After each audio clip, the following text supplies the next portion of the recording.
역대하 25장 1절에서 13절까지 말씀 함께 읽겠습니다. 아마샤가 왕위에 오를 때에 나이가 25세라 예루살렘에서 29년 동안 다스리니라. 그의 어머니의 이름은 여호앗단이요 예루살렘 사람이더라. 아마샤가 여호와께서 보시기에 정직하게 행하기는 하였으나 온전한 마음으로 행하지 아니하였더라. 그의 나라가 굳게 섬에 그의 부왕을 죽인 신하들을 죽였으나 그들의 자녀들은 죽이지 아니하였으니 이는 모세의 율법의 책에 기록된 대로 함이라. 곧 여호와께서 명령하여 이르시기를 자녀로 말미암아 아버지를 죽이지 말 것이요 아버지로 말미암아 자녀를 죽이지 말 것이라. 오직 각 사람은 자기의 죄로 말미암아 죽을 것이니라 하셨더라.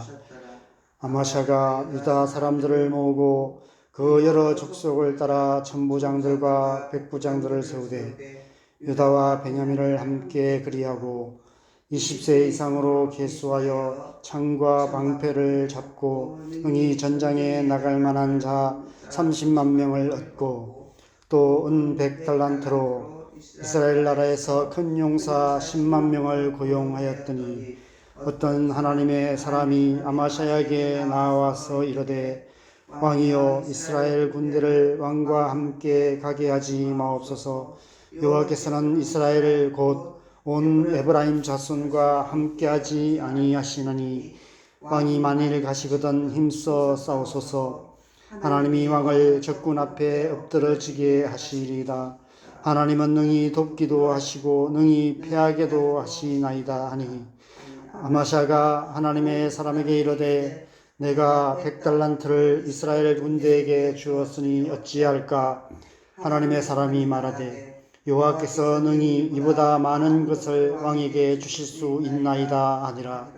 아마샤가 이에 에브라임에게서 자기에게 온 군대를 나누어 그들의 고향으로 돌아가게 하였더니 그 무리가 유다 사람에게 심히 노하여 분연히 고향으로 돌아갔더라. 아마샤가 담력을 내어 그의 백성을 거느리고 소금 골짜기에 이르러 세일 자손 10,000명을 죽이고 유다 자손이 또 10,000명을 사로잡아 가지고 바위 꼭대기에 올라가서 거기서 밀쳐 내려 떨어서 그들의 온몸이 부서지게 하였더라. 아마샤가 자기와 함께 전장에 나가지 못하게 하고 돌려보낸 군사들이 사마리아에서부터 벳호론까지 유다 성읍들을 약탈하고 사람 3,000명을 죽이고 물건을 많이 노략하였더라.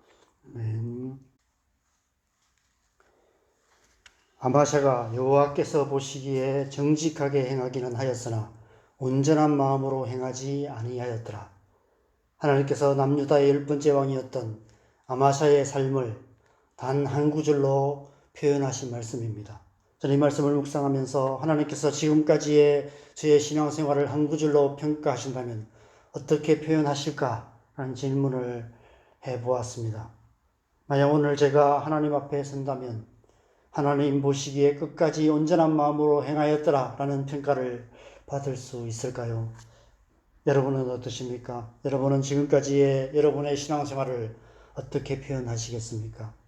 하나님께서는 우리가 이 세상 사는 동안 끝까지 온전한 마음으로 행하기를 원하시는 분이십니다. 어떻게 우리는 끝까지 온전한 마음으로 행할 수 있을까요? 오늘 본문은 아마샤가 여호와 보시기에 정직하게 행하였던 때의 모습을 두 가지 사건을 통해 보여주고 있습니다. 첫 번째 사건은 3절과 4절에 그 아버지 요아스를 암살한 신하들을 징벌한 사건입니다. 3절에 보면 그의 나라가 굳건하게 섬에 그의 부왕을 죽인 신하들을 죽였으나 라고 말씀하고 있습니다. 그의 나라가 굳게 섰다는 것은 아마샤의 왕권이 신하들의 군세보다 더 강력해졌다는 것입니다. 그래서 그는 아버지를 죽인 신하들에게 응분의 대가를 치르게 했던 것입니다. 사극이나 옛날 영화들을 보면 이런 상황에서는 보통 피바람이 부는 참혹한 일들이 일어납니다. 옛날 우리나라는 반역을 일으킨 자들에 대해서는 삼족을 멸하는 가혹한 형벌을 내렸습니다. 그 아버지와 그 형제들과 그 자손들까지 싹 다 죽여 없애서 훗날 후환이 생기지 않도록, 다시 그런 일이 일어나지 않도록 싹을 완전히 잘라버렸던 것입니다.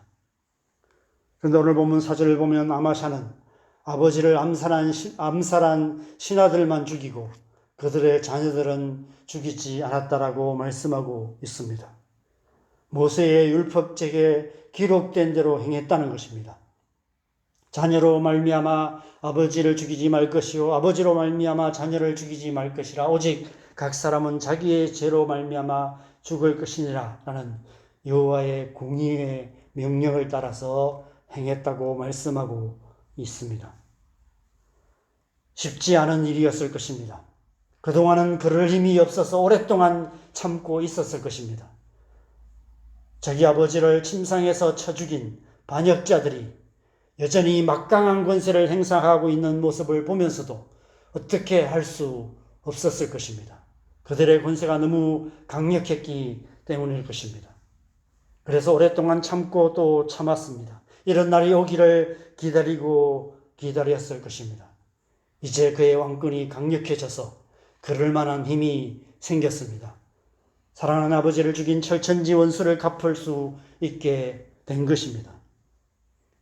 그런데 아마샤는 그 결정적인 순간에 복수심에 불타는 마음으로 행하지 않았습니다.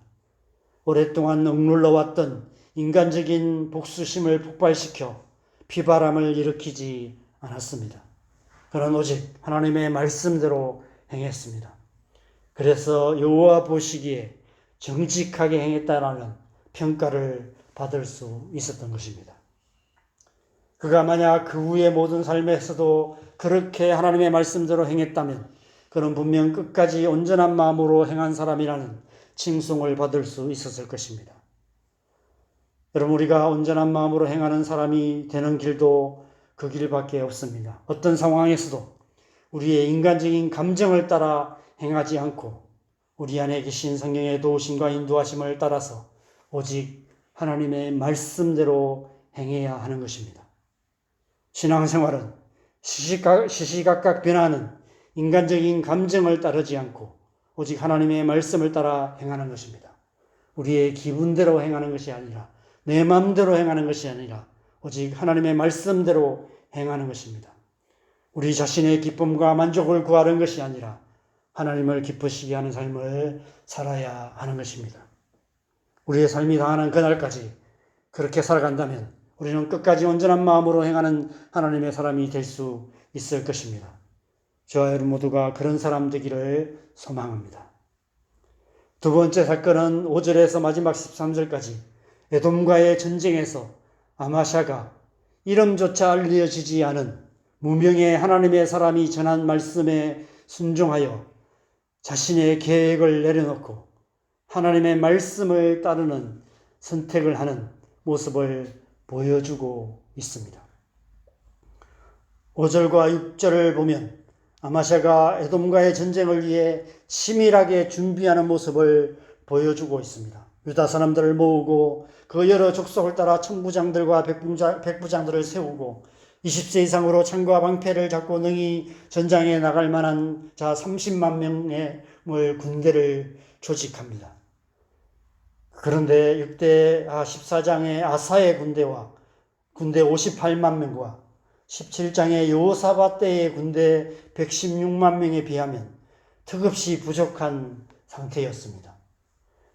그래서 은 100달란트로 이스라엘에서 큰 용사 10만 명을 고용했다라고 말씀하고 있습니다. 전쟁을 준비하면서 나름대로 최선으로 준비를 했다는 것입니다. 그런데 갑자기 이름조차 알려지지 않은 하나님의 사람이 브레이크를 걸었습니다. 이스라엘의 용병을 고용한 것에 대해 책망하며 오직 하나님만 믿고 힘껏 싸우라라고 권면합니다. 은 100달란트를 오늘날 돈으로 환산하면 얼마가 되는지 알 수 없지만 10만 명이 목숨을 걸 만큼 천문학적인 액수였을 것입니다. 9절에 보면 이미 그 은 100달란트를 지불하여 그 용병들이 이미 유다 땅에 들어와 있는 상태였던 것 같습니다. 그 군대 조직에 편성되어 있었던 것 같습니다. 다시 되돌려 받을 수도 없는 상황이었습니다. 인간적인 생각으로는 이미 계약까지 끝난 마당에 함께 나가서 싸우는 것이 더 합리적인 선택입니다. 그럼에도 불구하고 아마샤는 인간적이고 합리적인 생각을 내려놓고 하나님의 사람이 전한 말씀에 순종하여 불합리한 선택, 손해보는 선택을 했습니다. 그로 인해 그 전쟁에서 크게 승리할 수 있었습니다. 여러분, 때로 우리의 신앙생활에 이런 순간들이 있습니다. 하나님께서 우리의 인간적인 생각으로는 도무지 이해할 수 없는 비합리적인 선택, 손해보는 선택을 하기를 원하시는 때가 있습니다. 앞의 사건에서 아마샤가 인간적인 감정을 내려놓고 하나님의 말씀을 따라 행했다면, 이 사건에서는 인간적인 생각을 내려놓고 하나님의 말씀을 따라 비합리적인 선택을 했습니다. 세상 사람들이 보기에 손해보는 선택, 바보 같은 선택을 했던 것입니다. 우리가 하나님 앞에서 온전한 마음으로 행하기 위해서는 우리의 인간적인 생각을 내려놓고 하나님의 말씀을 따라 비현실적이고 비합리적인 선택을 할 수 있어야 합니다. 손해보는 장사를 해야 할 때도 있고 바보 같은 결정을 내려야 할 때도 있습니다. 신앙생활은 우리가 옳다고 믿는 바를 따라 살거나 이 세상이 말하는 합리적인 방식으로 사는 것이 아니라 오직 하나님의 말씀을 따라 사는 것입니다. 우리의 최선을 따라 살아가는 것이 아니라 하나님의 말씀을 따라 살아가야 하는 것입니다. 우리의 인간적인 감정과 인간적인 생각을 따라 살지 않고 오직 하나님의 말씀을 따라 살아가는 것, 그것이 우리가 온전한 마음으로 행하는 유일한 길인 것입니다. 그래서 우리가 이렇게 날마다 하나님의 말씀을 읽고 듣고 묵상하며 그 말씀을 따라 살기 위해서 기도하는 시간을 갖는 것입니다.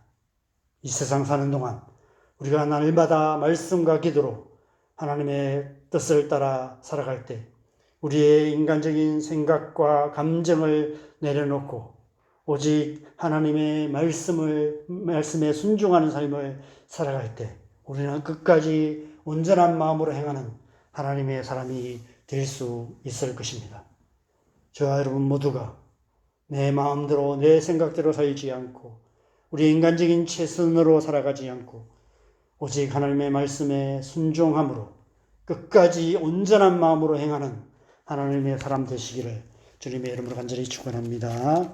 우리 함께 기도하겠습니다. 하나님은 우리가 온전한 마음으로 행하는 하나님의 사람 되기를 원하십니다. 우리 사는 이 세상은 우리의 마음을 따라서 자기 감정을 따라서 살아갑니다. 자기 생각대로 살아갑니다. 자기가 하고 싶은 대로, 자기가 옳다고 믿는 바대로, 자기에게 이익이 되는 대로 그런 선택을 하면서 살아갑니다. 그러나 하나님의 백성은 그렇게 살아가는 사람들이 아닙니다. 내 마음이 그렇지 않더라도 하나님의 말씀이 그렇다라고 말씀하시면 그렇게 행하는 것입니다. 내 생각과 완전히 다르다 할지라도 하나님이 그렇게 말씀하시면 손해가 보고 비합리적인 선택이라 할지라도 그렇게 행하는 것입니다. 아브라함이 자기 아들을 바치라는 하나님의 도무지 이해할 수 없는 비인간적이고 비상식적이고 비합리적인 그 세상 누가 봐도 말도 안 되는 그런 하나님의 명령에도 하나님의 말씀에 온전히 순종함으로 믿음의 조상이 되었습니다. 우리 또한 하나님의 말씀에 그렇게 순종하며 살아갈 때 끝까지 온전한 마음으로 행하는 하나님의 사람이 될 수 있을 줄 믿습니다. 그렇게 살아갈 수 있도록 하나님 이 새벽에도 우리를 주의 성령으로 충만하게 하시고 성령의 은혜로 우리를 붙들어 주셔서 끝까지 온전한 마음으로 행하는 하나님의 사람으로 살아가게 하여 주시옵소서. 하나님의 은혜를 구하면서 우리 함께 기도하겠습니다. 기도하십시다. 하나님 아버지, 하나님 우리를 이 세상 가운데 하나님의 사람으로 부르셔서 하나님의 말씀대로 살아감으로 하나님의 나라를 이루어가는 하나님의 백성 되게 하셔서 감사합니다. 하나님, 우리가 끝까지 온전한 마음으로 행하는 하나님의 사람 되기를 간절히 소망합니다. 우리의 감정을 따라 살지 않고, 우리의 생각을 따라 살지 않고, 우리의 인간적인 최선으로 살아가지 않고, 오직 하나님의 말씀을 따라 행하는 하나님의 사람 되게 하여 주시옵소서. 우리의 마음대로, 우리의 생각대로 행하지 않게 하여 주시옵소서. 오늘 하루 우리의 삶의 모든 순간순간마다 오직 하나님의 말씀을 따라 살아갈 수 있도록 하나님의 음성을 듣게 하여 주시고, 성령의 인도하심을 따라 살게 하여 주시고, 그래서 주님, 우리가 끝까지 온전한 마음으로 행함으로 우리의 삶을 통해서 우리의 뜻이 아니라 하나님의 뜻이 이루어지게 하여 주시고, 하나님 나라가 이루어져가는 그런 우리의 삶 될 수 있도록 은혜 베풀어 주시옵소서. 주님의 성령으로 우리를 충만하게 하여 주시옵소서. 하나님의 음성을 듣게 하여 주시옵소서. 삶의 결정적인 순간순간마다 우리에게 말씀하시는 하나님의 음성을 듣게 하여 주시고, 하나님의 말씀을 따라서 하나님의 뜻에 합당한 선택을 할 수 있도록, 그래서 주님의 뜻이 온전히 이루어지는 우리의 삶 될 수 있도록, 그래서 우리가 끝까지 온전한 마음으로 행하는 하나님의 사람 될 수 있도록 은혜 베푸시고 인도하여 주시옵소서. 이 새벽에도 우리가 매일 기도하는 몇 가지 기도 제목을 놓고 기도하겠습니다. 우리의 가정을 위해서 기도하십시다. 하나님, 우리의 가정 가운데 하나님의 은혜 부어주셔서 온 가족들이 하나님의 말씀대로 살아가는 하나님의 사람 되게 하여 주시옵소서. 우리의 자녀들 가운데 은혜 베풀어 주셔서 우리의 자녀들이 자기 마음대로 자기 생각대로 살지 아니하고 세상의 방식을 쫓지 아니하고 오직 하나님의 뜻을 따라 살아가는 하나님의 사람 되게 하여 주시옵소서. 기도하십시다. 교회를 위해서 기도하겠습니다. 교회 안에 세상의 방식들, 자기 마음대로 행하고 또 인간적인 방식을 따르고 세상이 말하는 세상적인 방식들로 교회가 움직여가는 모습들이 많이 있습니다. 오직 하나님, 이 땅의 교회들이, 또 우리 자원동교회가 오직 하나님의 말씀을 따라 행하는 그런 교회 되게 하시고, 온 성도들이 하나님의 말씀대로 살아가는 그런 교회 되게 하여 주시옵소서. 기도하십시다. 이 나라 민족 하나님께서 붙들어 주시고 축복하여 주시도록, 주님, 남과북이 하나 되어서 열방을 축복하는 통일왕국이 속히 이루어질 수 있도록 기도하시고, 또 온다가 열방에 선교하시는 수많은 선교사님들 위해서도 우리 함께 기도하시고, 저희 이렇게 기도하시다가 들어가시면 되겠습니다. 기도하겠습니다.